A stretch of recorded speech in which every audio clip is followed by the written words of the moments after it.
Minnesota Governor Tim Walz is extremely well known. And the big story there is not just his liberalism.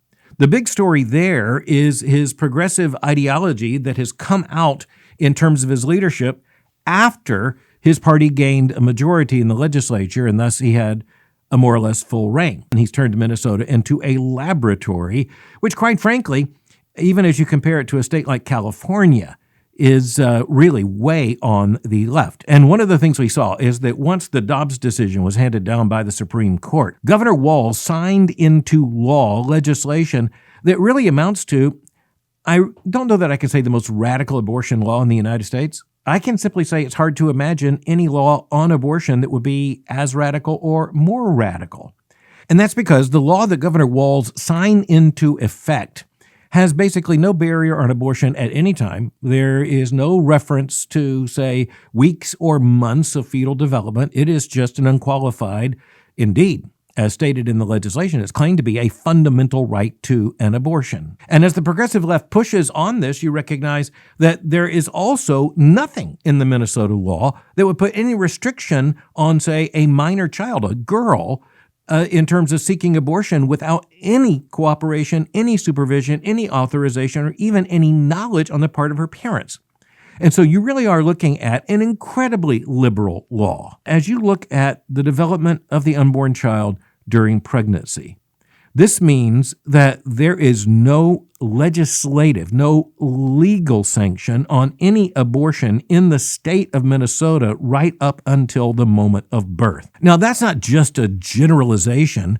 It's a strategic purpose of the law. You look at the law, you recognize it intentionally references no point at which the state of Minnesota, according to this legislation, there is nothing that would allow any kind of limitation on abortion for any reason all the way up until the moment of what's declared to be a live birth. But at that point, we need to recognize the legislation is, and this is going to stretch your imagination, it's actually more radical than that. The Democratic vice presidential nominee actually supports the right to infanticide. I want to be very clear in referencing the actual text of the legislation as it was adopted in the state of Minnesota.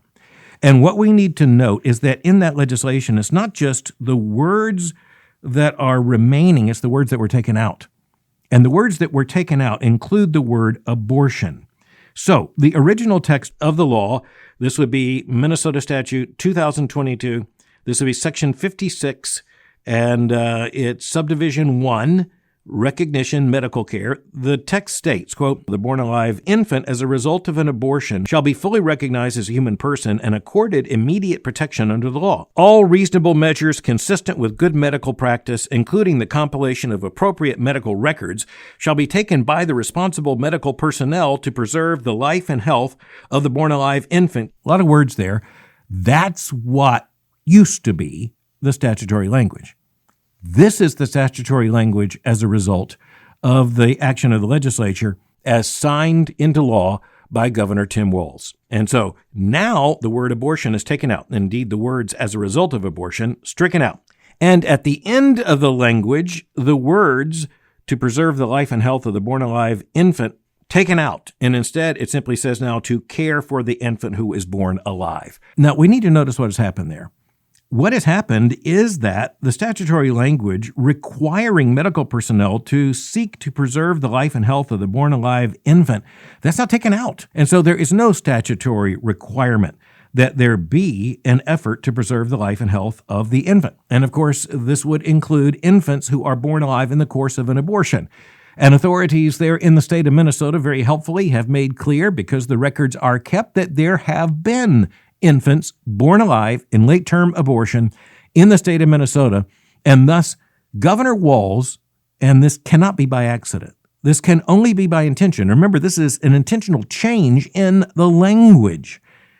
The governor signed into law a statutory form that simply says that care must be extended to any infant born alive. It doesn't define that care. And what's most morally important is that the imperative of seeking to save the infant's life is entirely removed. Professor Camosi, writing at First Things says Walz recently legalized infanticide in the state of Minnesota. And by infanticide, I really do mean aiming at the death of newborn infants. In 2023, Walz supported an omnibus health bill that radically changed his state's abortion law. This health bill, in a callback to the ancient practice of abandoning newborns, intentionally and explicitly legalized the denial of life-saving medical care to infants born alive after botched abortions.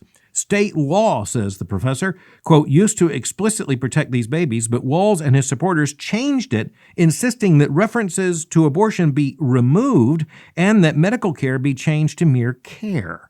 In addition, he writes, quote, while the original law required medical personnel to preserve the life and health of the born alive infant, the Walz-supported change struck that whole line. It now requires medical personnel merely, quote, to care for the infant who is born alive, end quote. So again, just to clarify, the term infanticide means any action, positive or negative. So this could mean also just declining to extend care.